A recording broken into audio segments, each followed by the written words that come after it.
Cześć, witam Was w kolejnym odcinku Rowerowych Porad. Z racji tego, że jeżdżę teraz rowerem elektrycznym Indiany, a ostatnio też testowałem rower elektryczny Crossa, na blogu na roweroweporady.pl znajdziecie test tamtego roweru Indiany, niedługo się tam też pojawi. W każdym razie, że jeżdżę tymi rowerami elektrycznymi, postanowiłem nagrać odcinek, w którym opowiem, czy jazda rowerem elektrycznym może sprawiać przyjemność. No bo wiecie, jest zawsze w dyskusjach o rowerach elektrycznych pewna grupa osób, która twierdzi, że rowery elektryczne są dla osób leniwych, że to nie daje żadnej przyjemności, że to tak w zasadzie nie jest jazda na rowerze. I powiem Wam tak, jeżeli chodzi o osoby, które na przykład dojeżdżają rowerem elektrycznym do pracy, nie chcą się spocić, chcą przyjechać w miarę suche, jeżdżą, wiecie, na całym świecie dojeżdżają ludzie do pracy, nawet i w marynarkach, w garniturach, więc no tam kwestia spocenia się to nie jest najprzyjemniejsza kwestia, więc jak najbardziej na dojazdach do pracy, traktując rower po prostu jako taki środek tylko i wyłącznie transportu, to jak najbardziej taka jazda będzie sprawiać przyjemność. Tak samo jest w przypadku osób starszych, osób chorych, takich, które nie mają za bardzo siły, aby na rowerze napędzanym tylko siłą mięśni jeździć albo przejechać więcej niż te 5-10 km. Wtedy jak najbardziej. Ja to też mówiłem w jednym z poprzednich odcinków o mitach związanych z rowerami elektrycznymi, że widziałem na przykład jeżdżąc po Czechach starsze małżeństwa, które jeździły po górach i oni widać było, że nie byliby w stanie zwiedzić tych wszystkich zamków, które zwiedzali, a na rowerach elektrycznych jak najbardziej. I wydaje mi się tak samo, rower elektryczny może dawać przyjemność z jazdy na przykład po górach, zwłaszcza dla osób, które gdzieś wjeżdżają gdzieś wysoko i później czerpią przyjemność, radość ze zjeżdżania. No i teraz jadąc na zwykłym rowerze byłyby w stanie podjechać pod tą górę raz, może 2 razy. Na rowerze elektrycznym wydaje mi się, że na pewno jeszcze dwukrotnie więcej tę liczbę zjazdów można byłoby zaliczyć i też jak najbardziej czerpać z tego przyjemność. Ale dzisiaj chciałbym powiedzieć o moich doświadczeniach. Ja ani nie dojeżdżam za bardzo do pracy, chyba że będziemy traktowali tutaj to nagrywanie odcinków jako moją pracę. To jak najbardziej jeżdżę rowerem do pracy. Ale poza tym nie mam problemu w ogóle z jazdą na rowerze. Wydaje mi się, mam w miarę wyrobione mięśnie, może nie jak sportowiec, ale jednak tą przyjemność z jazdy, z tego wysiłku, zmęczenia czerpię. I chciałbym powiedzieć, jakie są moje, zaznaczam, moje odczucia z jazdy właśnie takiej, wiecie, po południu wychodzę sobie na 40 km gdzieś poza miasto pojeździć. I ja zazwyczaj, jeżeli idę na rower, to wychodzę z założenia, że może nie chcę się zmęczyć tak, żebym pluł krwią, żeby mroczki przed oczami mi się pojawiały, ale fajnie jest zmęczyć się trochę na rowerze, trochę, nie wiem, dać mięśniom, trochę właśnie w kość, trochę pozbyć się tych negatywnych emocji, tego ogólnie trudu dnia codziennego.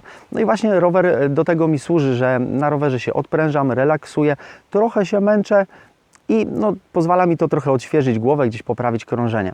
Natomiast jeżdżąc na tych rowerach elektrycznych, też jeździłem zazwyczaj raczej po asfaltowych drogach, też raczej poza miastem. W mieście też parę razy gdzieś byłem coś załatwić, czy pojechać gdzieś na obiad, ale poza tym jeździłem raczej poza miastem.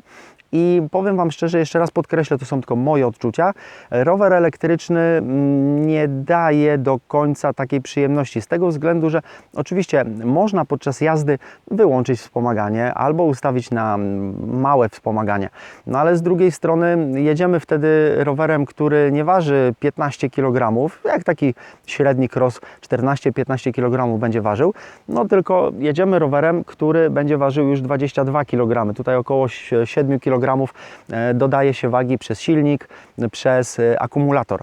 I wyłączając wspomaganie, jazda staje się tak naprawdę dość trudna i ja jednak wolę w takim układzie bez wspomagania jechać swoim rowerem, który waży 10 kg, czy nawet właśnie jakimś crossem, który waży 14. No i z drugiej strony, jeżeli mamy rower elektryczny, to jakiego grzyba wyłączać w nim silnik. Po to ten silnik tam zamontowano, żeby właśnie tę jazdę wspomagał.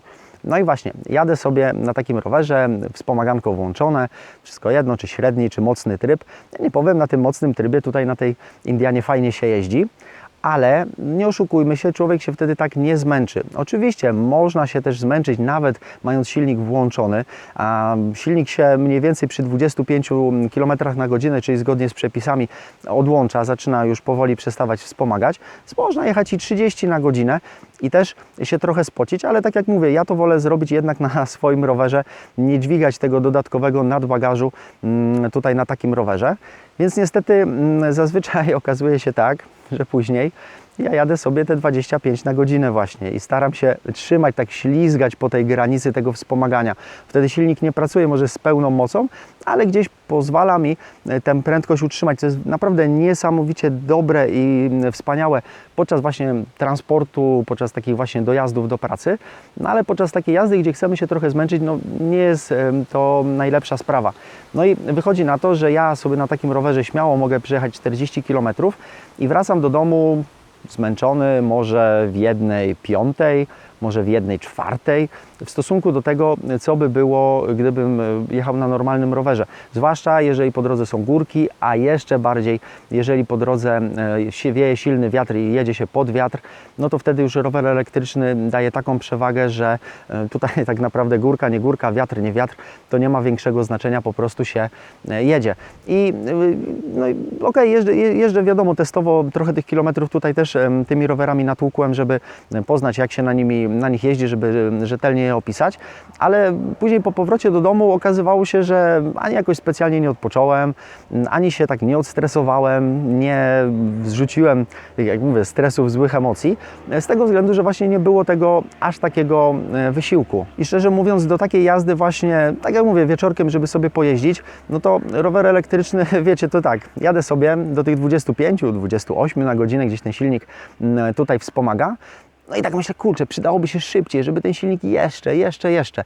No dobrze, no ale to czy tak, jeżeli ja bym chciał poczuć ten pęd powietrza tu gdzieś po twarzy i rozkoszować się tylko przyrodą, ale się nie namęczyć, to wolałbym jednak kupić sobie skuter, nawet skuter elektryczny, a raczej nie rower elektryczny. Także ja już kończąc tutaj to moje gadanie, dążę do tego, że rower elektryczny moim zdaniem do takiej właśnie jazdy rekreacyjnej gdzieś wieczorami, jeżeli tylko macie siłę, macie mięśnie wyrobione, lubicie jeździć na rowerze, nie sprawia Wam to aż takiej trudności, nie ma po prostu większego sensu. Ja się tutaj z tymi osobami, które są przeciwnikami rowerów elektrycznych, do takiej jazdy ja się absolutnie zgadzam.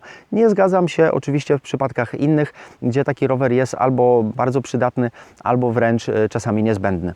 Jeszcze teraz wy dajcie znać w komentarzach, czy jeździcie na rowerach elektrycznych, w jakich warunkach jeździcie, jak się te rowery u Was sprawdzają. Bardzo jestem ciekawy Waszej opinii, a tymczasem ruszam dalej, dalszą drogę, póki akumulatora starczy. Trzymajcie się, hej!